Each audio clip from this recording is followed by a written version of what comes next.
was 88. Now I think subsequently 4 or 5 more have been added. More than 90 speakers have participated in this debate, and I'm grateful that they've spoken so much in detail about the various provisions made in the budget. I'll try to answer most concerns, questions seeking clarification by grouping the questions and concerns raised, and broadly about 16 different categories. They've been grouped, and I'll try to speak about them.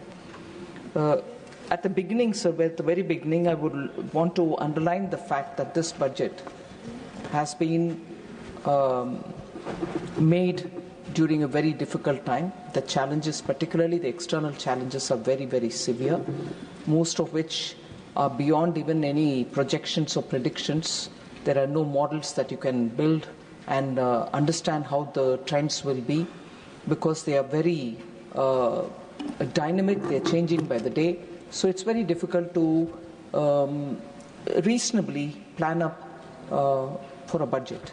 But despite that, we have tried keeping the assessments as close as possible to what can develop, keeping India's interest topmost. So this immense uncertainty is still playing out, and many Indian imports, which are very critical for our economy to grow, are also going to be left with uncertainty. So we are trying to make sure that the budget somewhat at least foresees all these and is ready for such eventualities. But even as we say about these things, the budget has very clearly identified the difficulties which are before us, because all these years, possibly even decades, we've been talking about globalization. Now we are facing a situation of fragmentation of the world. Whilst the post-COVID time has made states to borrow, and not just Indian states but countries to borrow, to meet with the specific difficulties that they have to face, and also handhold people and at the same time give growth impetus, has led to a situation where countries are borrowing and rising debt is a problem. Whereas fiscal prudence has always been the matter which gets advocated. People tell that economies will have to be managed more fiscally prudent wise. So globalization versus fragmentation, which is a reality, fiscal prudence versus growing global debt, which is a reality, and everybody wants to have free market situation, but you have aggressive tariff barriers and non-tariff barriers. So you're facing a world where a lot of talk goes on about keep the markets free, but no one country wants to have free market when it comes to their interest. So with all this, the usual practice would be that you will approach multinational institutions to seek redressal or to seek handholding. Multilateral forums have also become today very diluted. They seem to be there but not really exerting themselves even with the given framework of things. So bilateral partnerships and regional forums are the ones which are really governing the situation. So much contrary to all those principles with which the world has moved in terms of an economic order, is all going through a major change. So the uncertainties can be defined in some terms, but you really can't predict what moves. In this situation, the first advanced estimates from the NSO has said that India's economy will grow by 6.4% in real terms and about 9.7% in nominal terms. So the budget this year, we have kept our goals in such a way that we are able to accelerate growth, secure inclusive development, invigorate private sector investments, uplift household sentiments, and also to directly or indirectly enhance spending power of the Indian rising middle class. In all this, we have seen that there are 4 groups of people that if you touch and serve, the impact will be across the country. Garib, Youth, Annadata and Nari. And therefore, every scheme that we have before us has something to bring in terms of benefits for these four large groups. Sir, I want to take a minute to put it before this august House that when we are talking about capital expenditure, because I've heard quite a few members speaking about how capital expenditure is probably coming down, the shift is now from moving away from capital expenditure to boosting consumption. I just want to highlight the thought about or the idea of effective capital expenditure. What it does include is core capital outlays in the union budget and also the grants and aid for creation of capital assets to the states. So, though the grants and aid for creation of capital assets is accounted as revenue expenditure in the books of the union government, yet they go to the states to create capital assets, and therefore they are also effectively, eventually, only capital expenditure. So in the budget in the financial year 25-26, which is before us, the effective capital expenditure is projected at 15.48 lakh crore as against 13.18 lakh crore in the RE of 24-25. So there is just no reduction in capital expenditure, sir. But even more, if we take this together with what is done by the public enterprises, they are independent of the budget, they do their own, but they also account for the capital expenditure. If we were to take that also on board, if we take that public enterprises from their own resources, when they invest money for capital expenditure, they do it substantially. And so if I were to include that for the year 25-26, the capital outlay, which I would define as effective capital expenditure, is likely to be in the range of 19.80 lakh crores. So, the concern expressed by some members, which I take up in detail a bit later, but right up front, saying, have sectors been denied money? Have some sectors received lesser than what they received last year? I just want to assure the House, in terms of the numbers that have been presented in the budget, I'll restate them. Sectoral outlays for 25-26, sir. Agriculture and allied activities, 1.71 lakh crores. Rural development, 2.67 lakh crores. These are already given in the budget, it's before us. Urban development and transport, 6.45 lakh crores. Health and education, 2.27 lakh crores.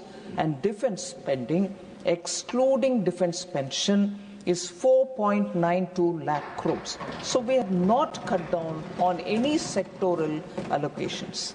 The total resources being transferred to the states in 25-26 is 25.01 lakh crores.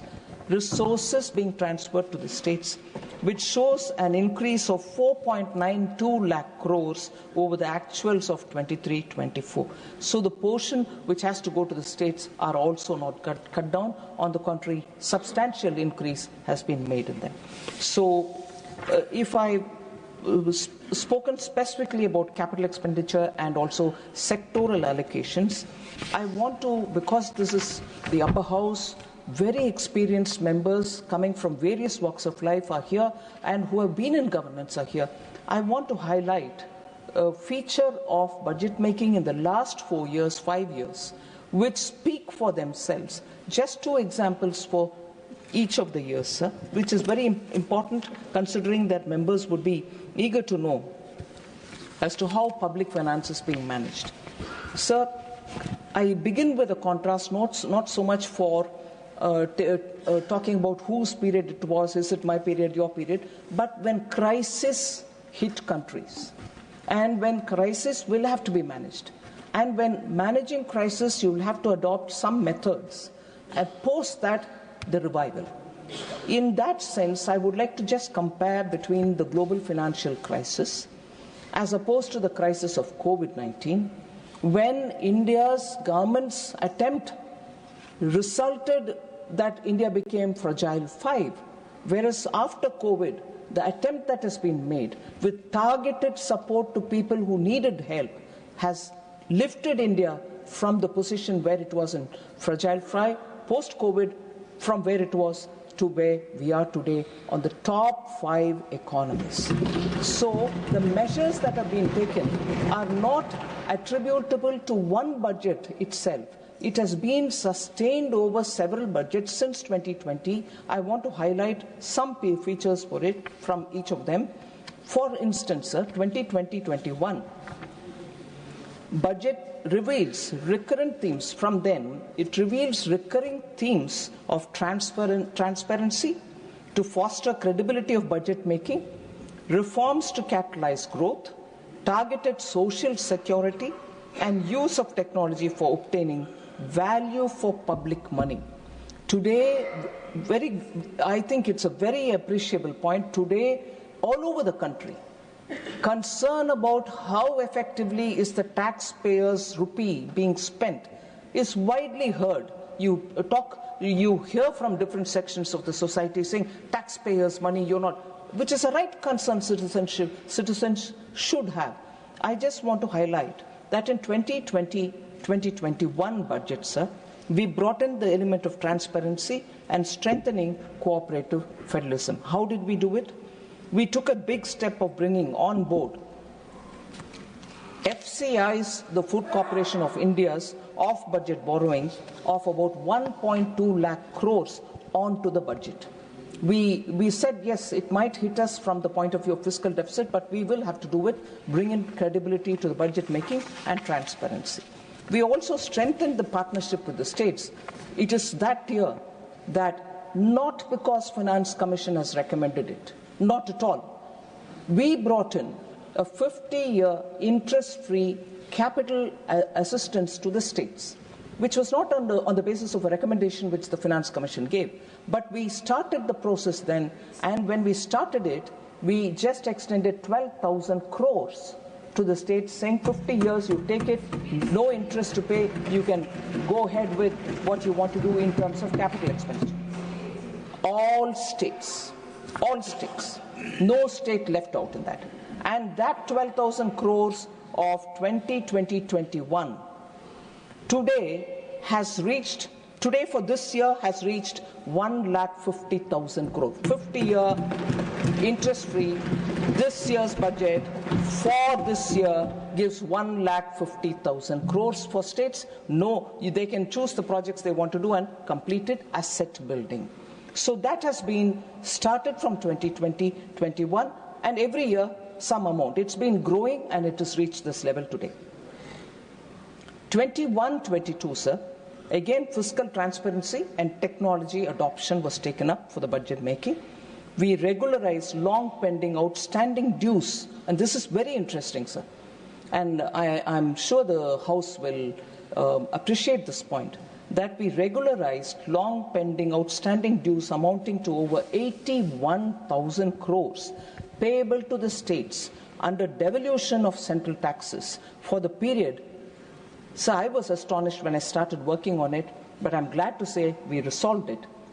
For the period, 81,000 crore for the period, beginning 96-97 until 2017-18, we had to do the calculations to make sure every state in this 81,000 crores, which has been pending over decades, is given that money back.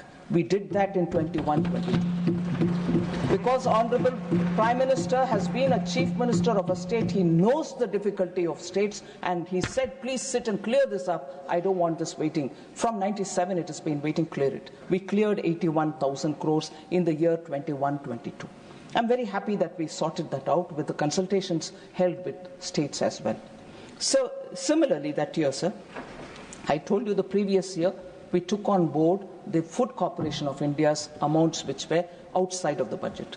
This year, after having given states their dues, which has been pending from 96-97, we took on board the off-budget borrowings of urban housing from the Ministry of Urban Development, 33,000 crores which was outside of the budget, off-budget borrowing. We brought that back onto the budget, which means we've taken the responsibility to address this. And we also prepaid it.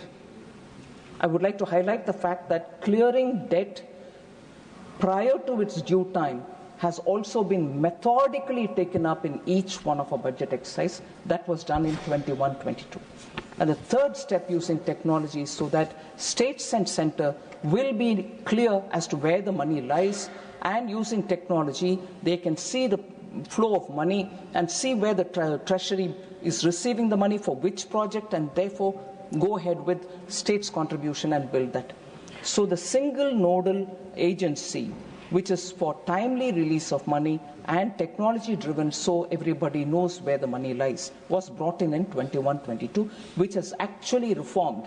There are later instances where I'll explain about how that has helped us to see where money is lying idle, and therefore to that extent borrow less, pay interest less.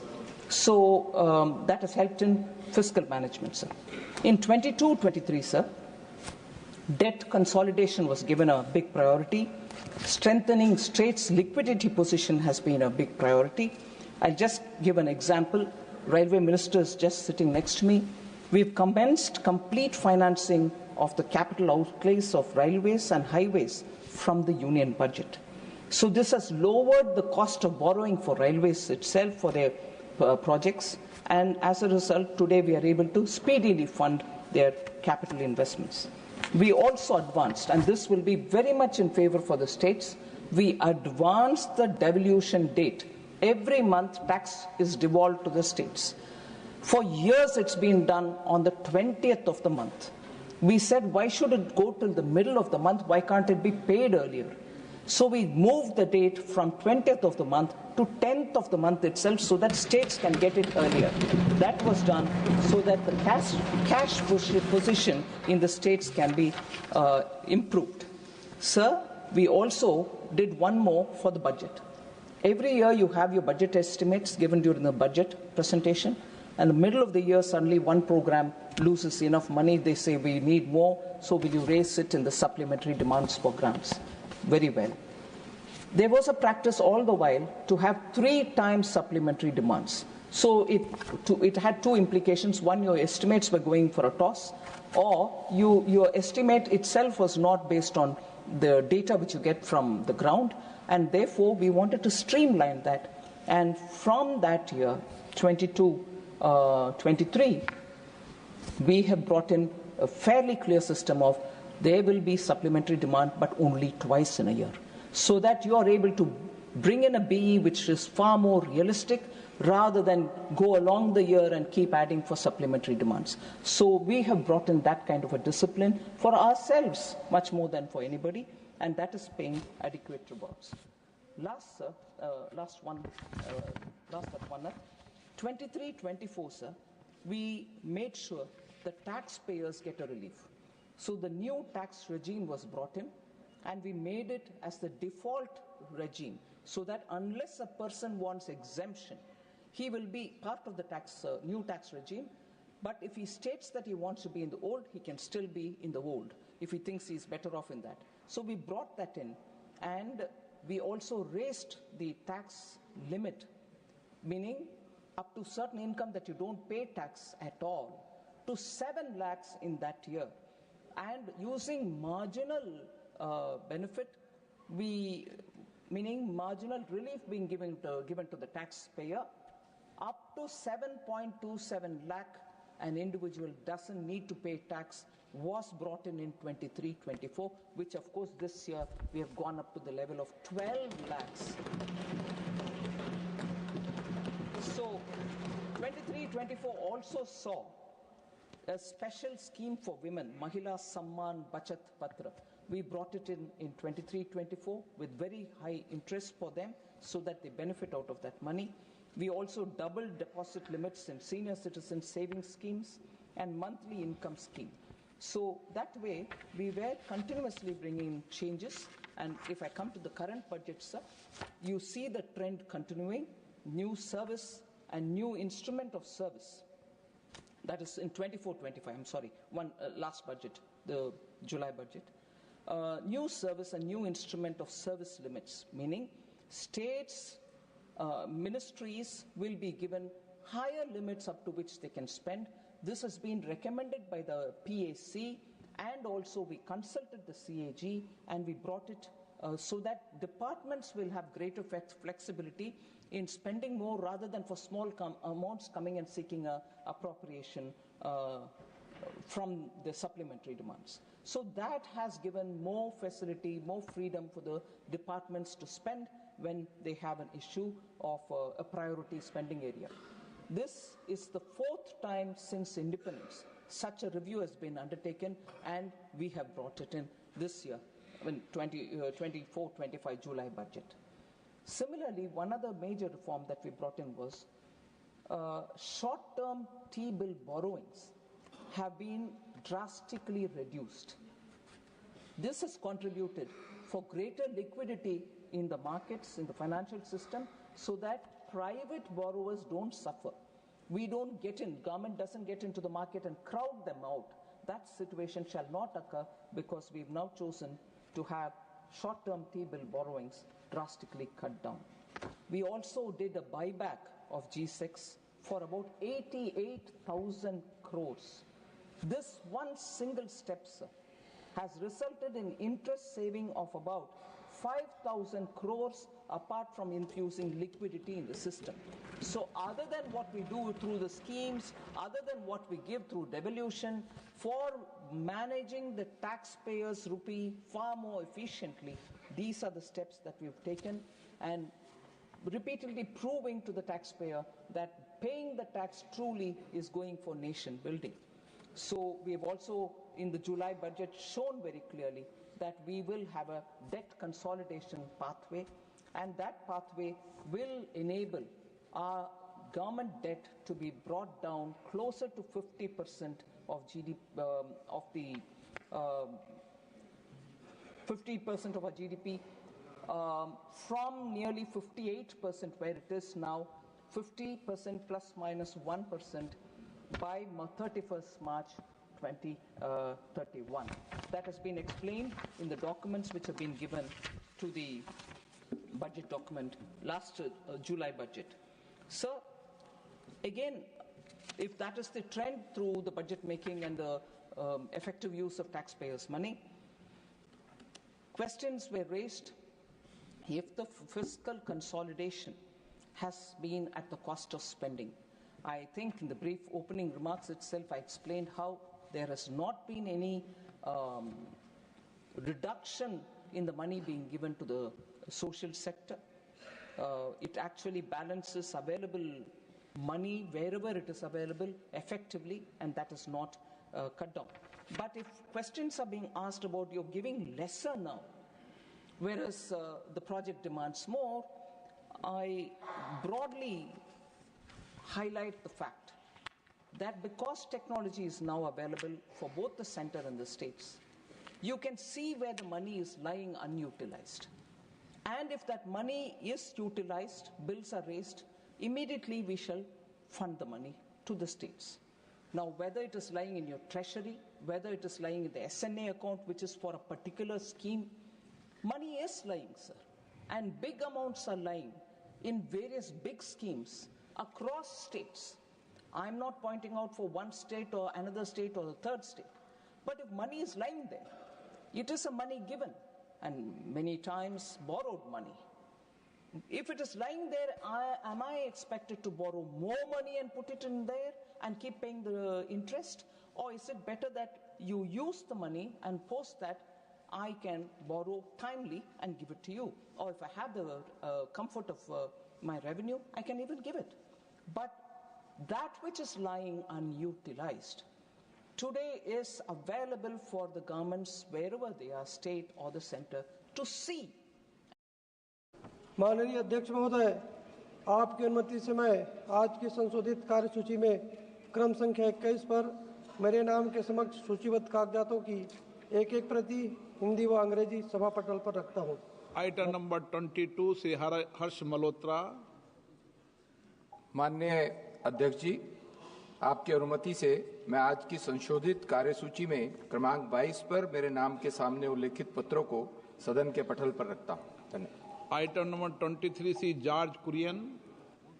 Honorable Speaker, sir, with your permission, I rise to lay the papers on the table of the House as mentioned against my name at serial number 23, the revised list of business for today.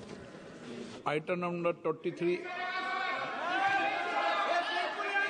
Item number 21A, Sukan Majumdar.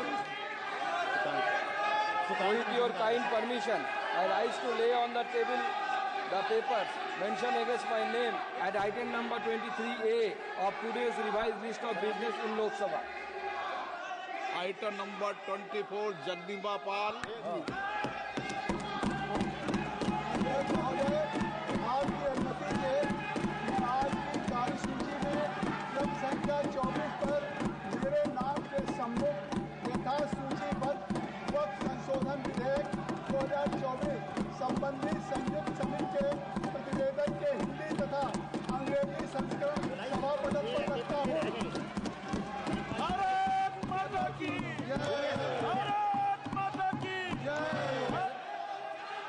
माननीय सदस्यगणों, please आप seat पे बैठेंगे। माननीय आप seat पे बैठेंगे। माननीय गृह मंत्री जी कुछ कहना चाहते हैं। आप बैठेंगे सीट पे बैठे आप।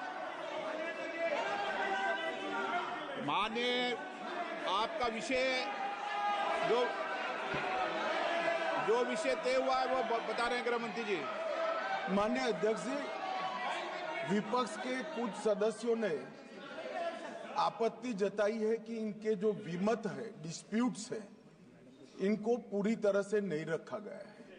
मैं मेरी पार्टी की ओर से आपको विनती करना चाहता हूं कि विपक्ष के जो डिस्प्यूट्स हैं, एक सिरनीर कर आप संसदीय कार्यप्रणालिका के उपयुक्त रूप में जो जोड़ना है वो जोड़े। इसमें मेरी पार्टी को कोई आपत्ति नहीं। ये विषय आप जो मेरे से वक्फ बोर्ड के माननीय सदस्य मिले थे और वक्फ बोर्ड के माननीय सदस्यों ने जिन जिन विषयों को उनके साथ चर्चा के बाद हुआ है उनको मैंने एनेक्सर में उनको शामिल कर लिया गया है। फिर आप item number 2 Arjun Meghwal 3.2%. The same PLFS says youth unemployment is 10.2%, and the same PLFS says unemployment among graduates is 13%. So his question was, then how does PLFS conclude that unemployment rate is 3.2%? I have a bit of a discomfort, sir, in that it will be untypical of me to answer the way I'm answering, but I will do it with due deference. The blunt point is, sir, they are subsets and the lot are different lots. They don't sum up to become the average, which will have to be something else. You're comparing apples with oranges and then clubbing all the three and say, but how come it is 3.2%?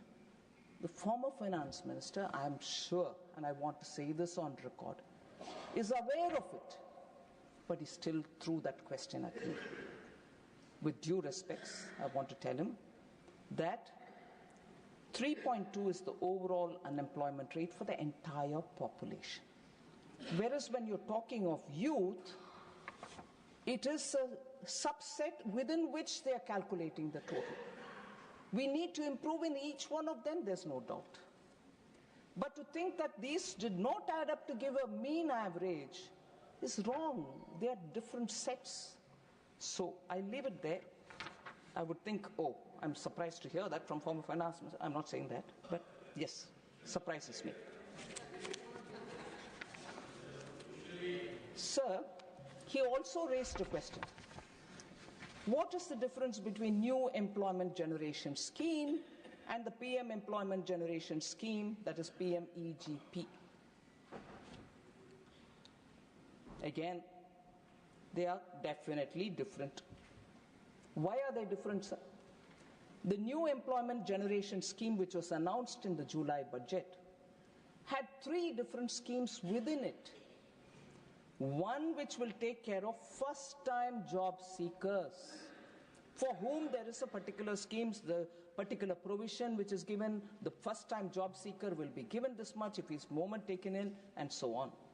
And a scheme B within that set of three is job creation in manufacturing, where we incentivize for the employer additional employment that he will bring, either of first-timer or of somebody who's moving from one job to another.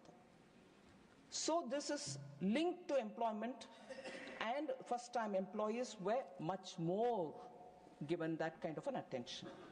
An incentive will be provided at specified scale directly to both the employee and the employer through the EPFO route, so it is registered, it's transparent, everyone can see how much is going to which employer for which employee that he brought in additionally. And that scheme will last for 4 years. So for 4 years, if the same employee continues with the new employee company, continues with the employer, the incentive keeps flowing. So that's a second one.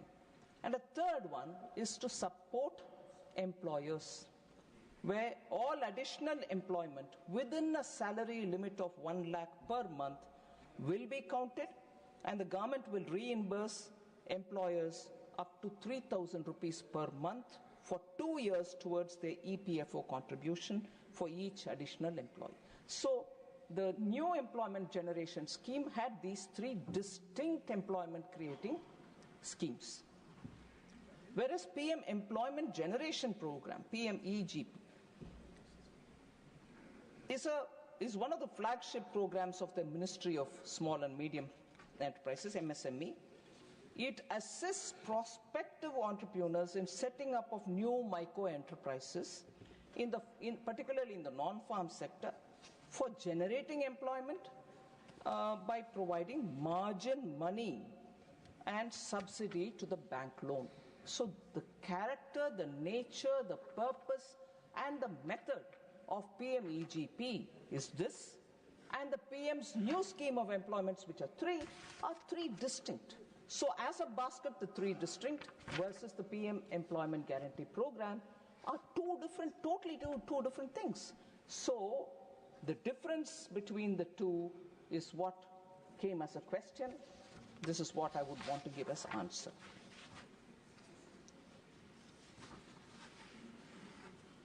So there was also this question about high inflation, food inflation, asked by several members, former finance minister, and several other members who joined in as well. So as per the data released yesterday, the CPI inflation for January 25 fell to 4.31% from 5.22%. This is now closer to the lower end of RBI's inflation target, which is in the range of 4%. So the steep correction, particularly in tomato, onion, and potato prices, actually these three are key components in the CPI food basket. And additionally, decline in pulses inflation supported by tariff-free imports. For the pulses that we don't produce adequately for our consumption, we import, but we made a conscious policy of removing the tariff when the import comes in so that we don't add to the price of the landed pulses. So as per the RBI's report on 7th February, sir, CPI inflation for 25-26 is projected to be lower at 4.2% only. So food inflation, which gets triggered when you have an adverse weather condition, and supply chain disruptions are being managed by a group of ministers who are ensuring that timely import happens if there is a shortfall in the supply. So as a result, I think with the first advanced estimates on agricultural production, 24-25 being what it is, Kharif food grain production is expected to be at 5.7%. So the production of rice and tur dal is expected to increase by 5.9% and 2.5% respectively compared to 23-24. So the prices of food will be well under the inflation radar is the kind of advanced estimates which we are getting. But despite that, the group of ministers will be cleanly monitoring. So what did this budget do, the current budget which is waiting for clearance?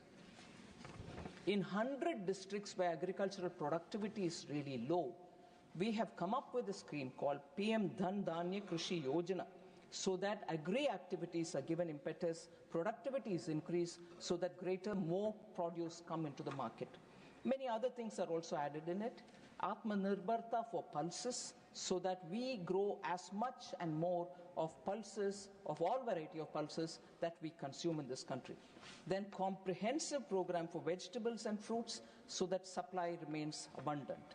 And a national mission for high-yielding seeds are also brought in, so that production of high-yielding seeds will result in greater agricultural produce in the market. So I have expanded and explained about how governments attempt to get subsidized dal, subsidized rice, subsidized atta come into the market in the name of Bharat Chana Dal, Bharat Atta. I just want to say how much is already sold in the market. And that selling is going to help because if you look at totally between the phase 1 and phase 2, Bharat Chana Dal, 13.8 lakh tons are already sold. Bharat Atta, 16.0 lakh tons are already sold. Rice, 15.3 lakh tons are already sold. So with Chana whole, Moong, Dal and so on. So it is clear that government's attempt to remove the stress of price rise is actually being received in the ground. The efforts will continue.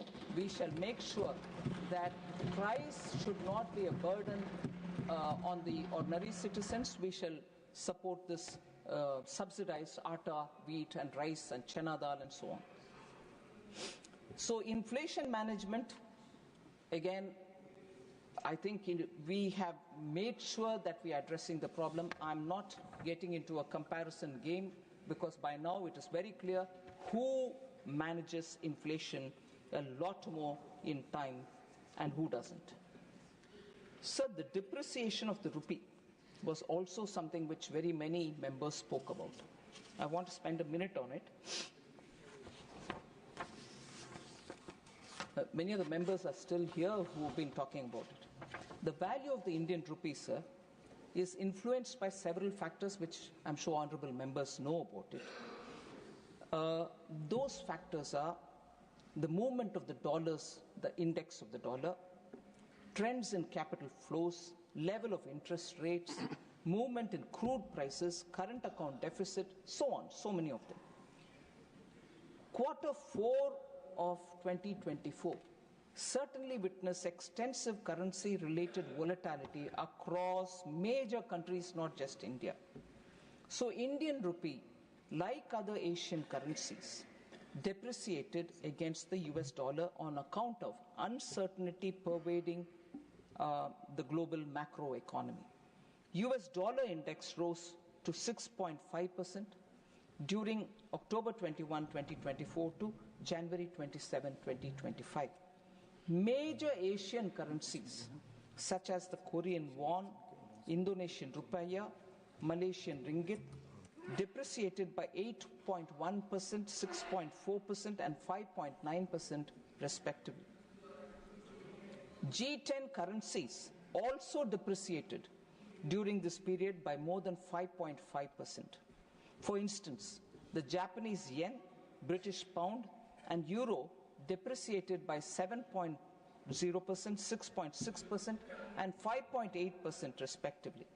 So the government, we believe that overvalued currencies erode national competitiveness as exports become expensive and domestic companies will have to be given support. So I would like to allay the concerns or apprehensions of the honourable members on account of INR fluctuation. The government and RBI will continue to exercise necessary vigil. So RBI's efforts in making sure the Indian rupee is stabilized are several. I wouldn't want to take the House's time on it, but these are details which I lay on the table. Any honourable members who want to see it can go into the details of how RBI is constantly keeping a watch on the volatility of Indian rupee.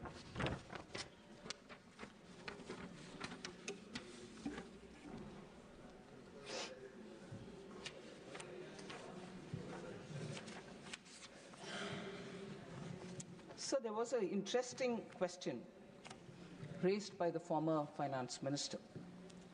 Reduction of external affairs budget. In fact, he started his debate participation by talking about that at the outset. Made me feel that why would he want to start talking on external affairs rather than talking about many other finance ministry related specifics. But he wanted to ask as to reduction on external affairs budget. Are we reducing India's global presence? Was his question, sir. I was a bit surprised by this. The total expenditure of Ministry of External Affairs in 23-24 was about 28,914 crores. It included 8,193 crore for payment to Exim Bank. And why would it include payment to Exim Bank?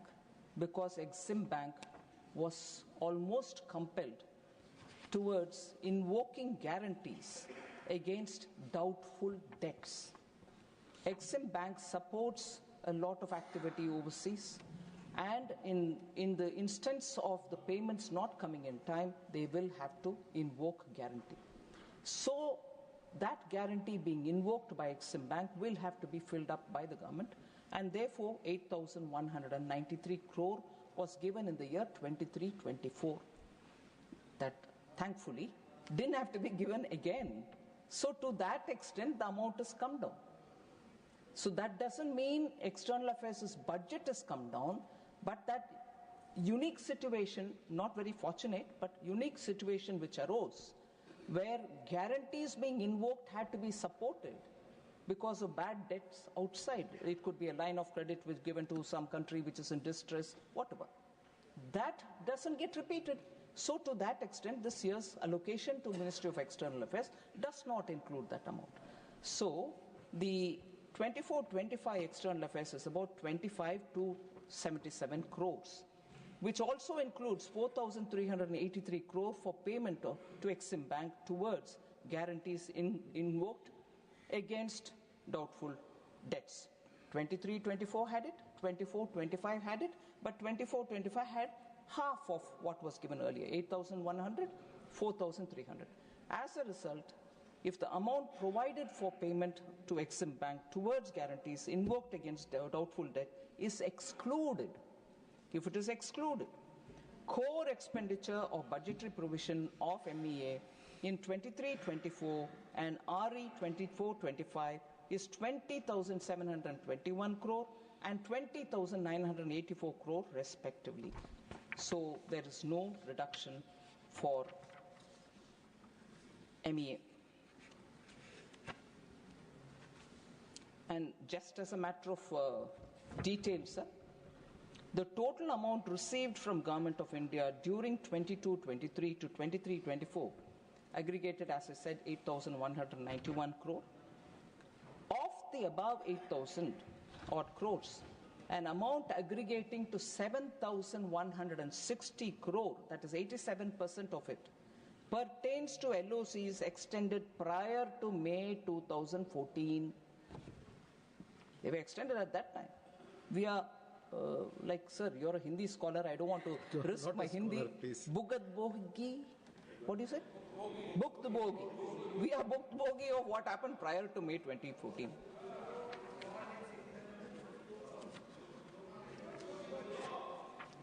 Sir, also one question which was raised by many other members was about food subsidy. Food subsidy, sir. Provision made under food subsidy 25-26 is realistic and it factors reduced costs on account of the gains accruing from equity infusion made by Government of India for Food Corporation of India. 11,000 crores was infused into FCI in 23-24. As a result, the provision reflects that and rationalizes to that extent.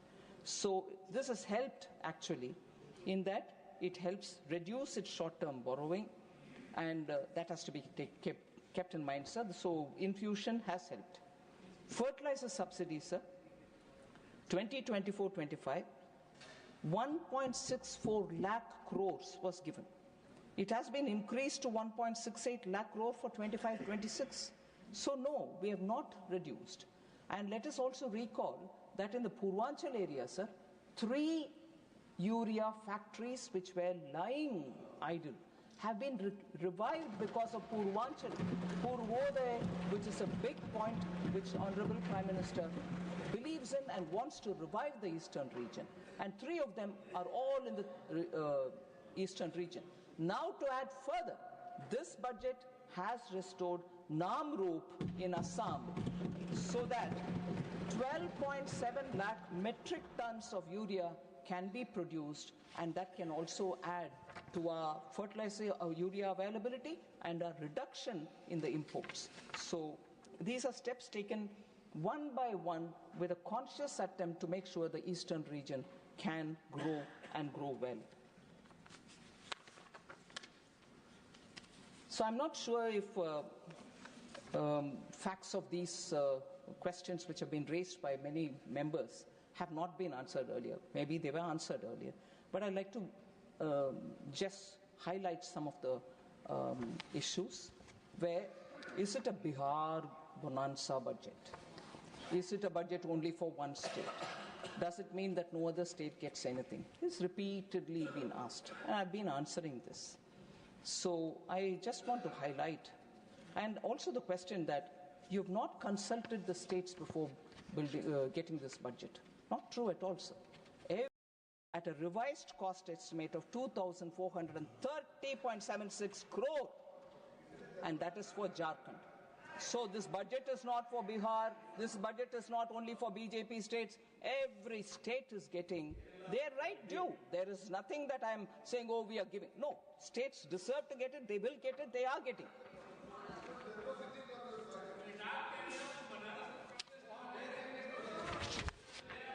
Please, Rajiv ji, not all. Please take your seat. Rajiv ji, बैठ जा माननीय मंत्री. Sir.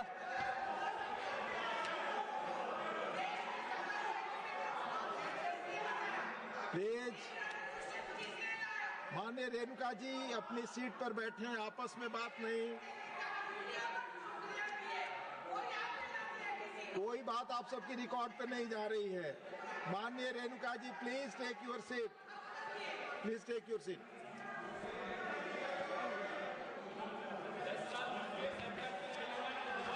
Sir, I'd like to respond to one of the points which former finance minister raised, and that was also raised by Honorable Member Tiruchi Siva, also raised by Honorable Member Saket Gokhale, and also raised by Raghunath Reddy from Telangana. No, from Andhra, sorry.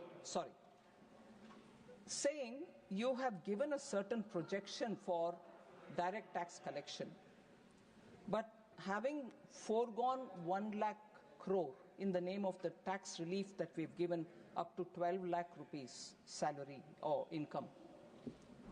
How is that number right? It's a question which has been asked, and I think it's a very important question for which answers should be given, sir.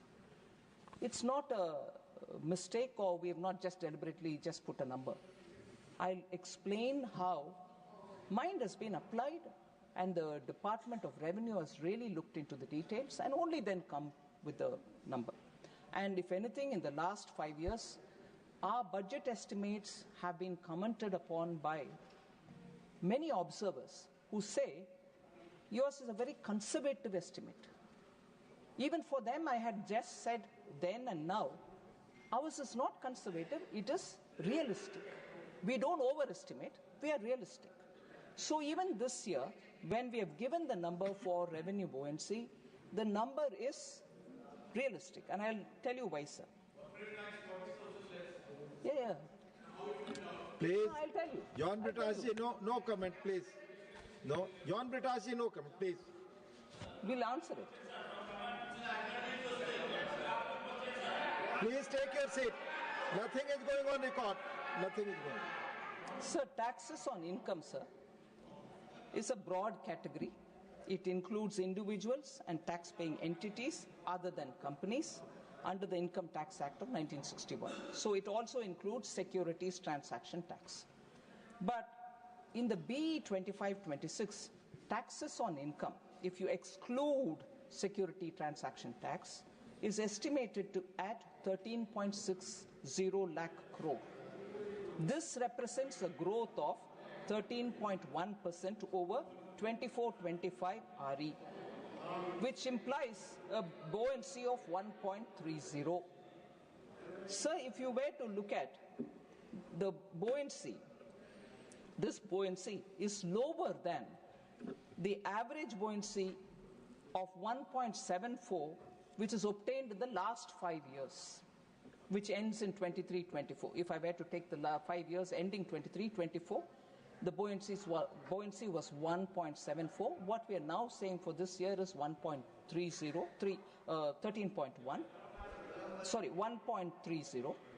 And if I were to look at not 5 years past, but only 3 years past, the buoyancy was 1.94. So 3 years average 1.94, 5 years average 1.74, but what we are giving now is only 1.30.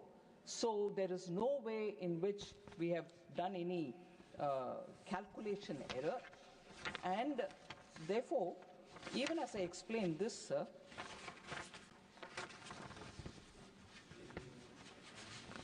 that misunderstanding which, say, John Brittas would have in his mind, Honourable Member John Brittas would have in his mind, is, for instance, the effective tax rate across different categories of taxpayers for the year 22-23 is as follows, sir.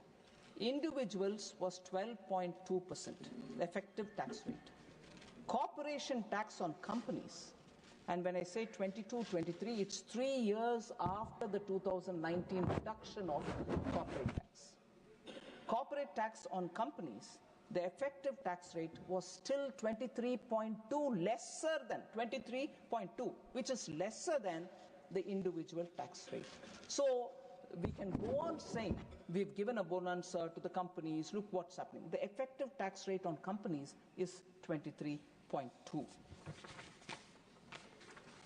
Together with this explanation, sir, on the tax, I also want to pick up on this one comment which the former finance minister made. He said how the net tax to centre can grow by 11.1% when government has given 1 lakh crore of tax concession. The same point which was mentioned in a different way. Sir, he also said it seems pure magic. It is pure magic, not mathematics. I'm sorry, it is pure mathematics. It is pure mathematics that we have done what we have done, and I'll say why we have done that. The net tax revenue of the centre is derived after deducting tax devolution to states from the gross tax revenue. The gross tax revenue for the year 25-26, the budget estimate, is estimated to grow by 10.8%. So the tax devolution to states in the RE of 24-25, the year in which we are still on, includes an additional tax devolution from the union government to the states, which is one-time tax devolution, of 12,764 crores on account of prior period adjustments which are required to be done. So if this adjustment amount is excluded, then the tax devolution to the states in the year 25-26, the forthcoming year, is 11.5%, higher than the RE 24-25. So what will be the net tax to centre, sir? Meaning, what will be that amount which centre will be retaining for itself, sir? Is only 10.4%. So the estimation is both, net to centre is both realistic, and also it factors the interests of our states. So I would want to inform the former finance minister that it's not magic, it's pure mathematics. I've explained about these buoyancies. There was this question about tax cuts benefit not only the middle class but also the rich.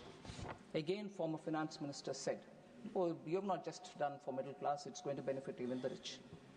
And that is a point on which Honourable Member John Brittas will also be keen to know, have I favoured the rich? Please. Please. You have already raised your points.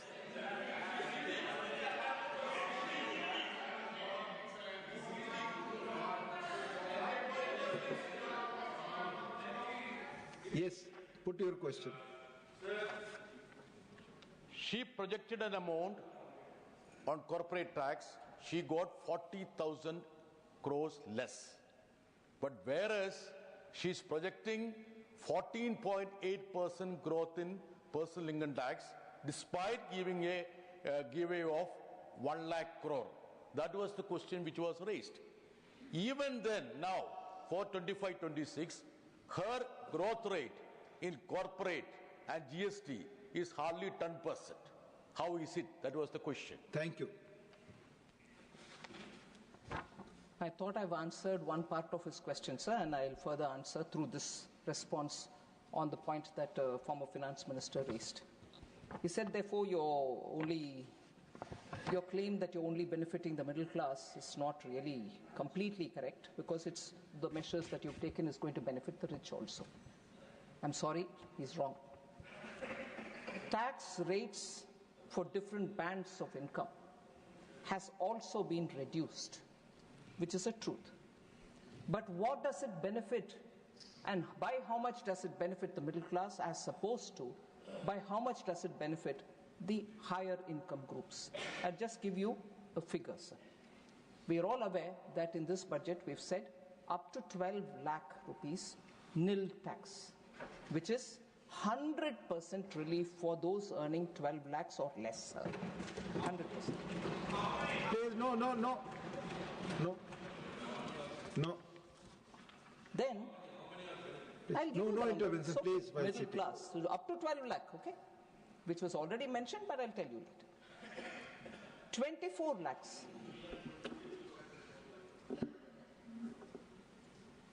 Taxable income in proposed new regime, suppose it's 24 lakhs, sir.